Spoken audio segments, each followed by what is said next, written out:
Ahoy cruise enthusiasts, let's talk about everyone's, some people's favorite topic, or some people's only topic, solo cruising. All right, let's talk about 5 reasons why.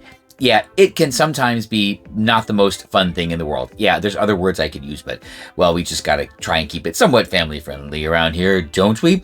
Right, before we get started, I know I should do this every time. Go ahead, like, subscribe, do all of that stuff down below. Of course, leave a comment if there's any other ideas you have, or if you vehemently or even casually disagree with me. I would love to hear your wrong opinions. I know, I know I'm stealing that from somebody else, but I really like it. Anyway, all right, so 5 reasons why solo cruising is not really the best.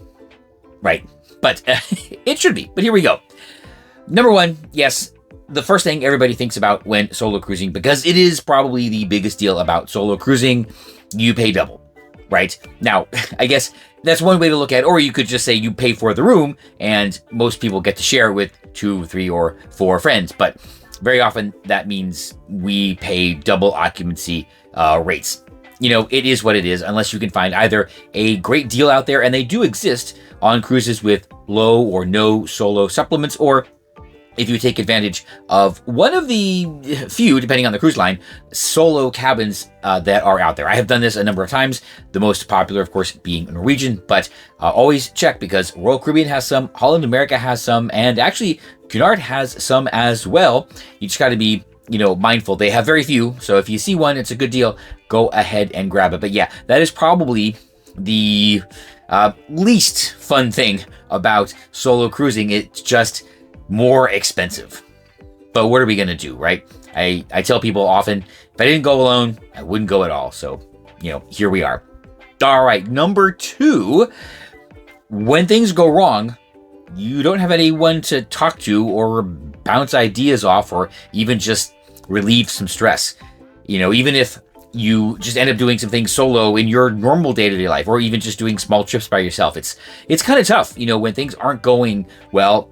It's a lot of pressure. You have to make all the decisions yourself. You got to think through everything on your own. You don't have someone even just to banter back ideas back and forth, even if the person you're traveling with is completely useless in these situations. Just having someone to talk to about it, maybe, get you to think about things a little bit differently, can help, even if it is just for a stress relief. Just to be able to talk about things with somebody can actually help a lot. You may end up always making the decisions, or you may end up making all of the decisions on your own. Anyway, I'm sure we've all been there. Yeah, just having someone to talk to about this, it has a nice calming effect. And yeah, there's been times, but you know what? We make do. I promise. I'll try not to say that every time.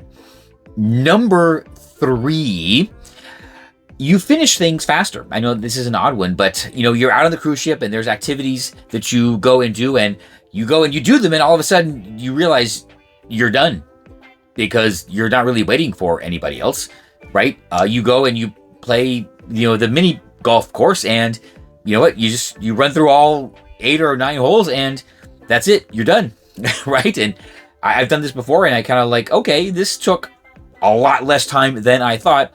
It's much, much different, than when you go out, for a foursome with your friends to, what is it? Winter Summerland at Walt Disney World. That can take a while, but no, not just a mini golf. Even if you go do the water slides, when I go, on my own, it's just slide, and then I'm done. And I'm like, okay, you know what? It's weird having someone to wait for. It adds a little bit of buffer time, and maybe even call it downtime, call it chill time, call it relax time. But yeah, when you're alone, you just keep going, and you end up finishing everything probably a lot faster than you would think. Yeah, so it's good because you might be able to do more things, but yeah, sometimes it just reminds you that you're doing them solo. All right, number 4, you don't have anyone to take pictures. Now, yeah, there's always a lot of other guests, and everyone I've ever asked has been more than willing to, and I get asked myself quite frequently to take pictures. I guess they see somebody with a camera using a camera and figure, okay, you're the one who likes to take pictures. It's not really a problem. So, it's an easy problem to overcome, but I tell you, there's been a number of times when just asking another guest would have been either awkward, or they're maybe wasn't anyone around. And, it's just nice to have somebody to, take pictures, or even like for what we do here, take some video of me doing things from afar.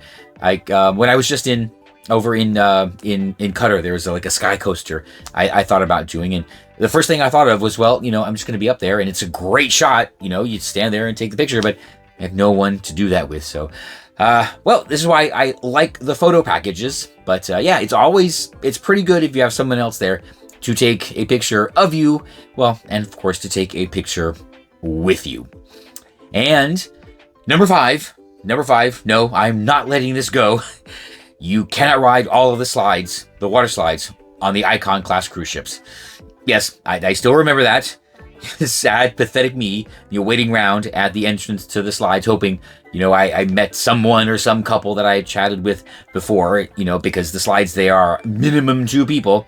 I think min 2, max 4, max 5 or something like that. But alas, it was just, I think I went on Coco Key Day, and it was just kids marathoning, around and around and around. So, yep. As a solo, I did not have anybody to ride the raft slides with on Icon of the Sea. So that means there's two or 3 slides on those ships that I have not done, because I was banned from the water slides because I was a solo, and I found that, very, very, very unhappy. So, oh well, I guess we'll just have to get a few things in line and go back.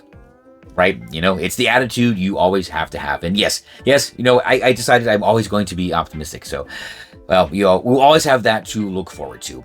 All right, well, those are 5 of the most recent things that I've thought of that make solo cruising not so fun. Okay? If you have any other thoughts or ideas, yeah, definitely go ahead, leave them in the comments below. They probably will end up in the next video. And hopefully, if you found these useful, and a few things you might want to think of so you can avoid them on your next solo cruise. Oh well. Well, in that case, yes, I do hope you found this list interesting, useful, helpful. And, well, if you are cruising solo and we end up on the same ship, I hope to see you out of the cabin and at the water slide.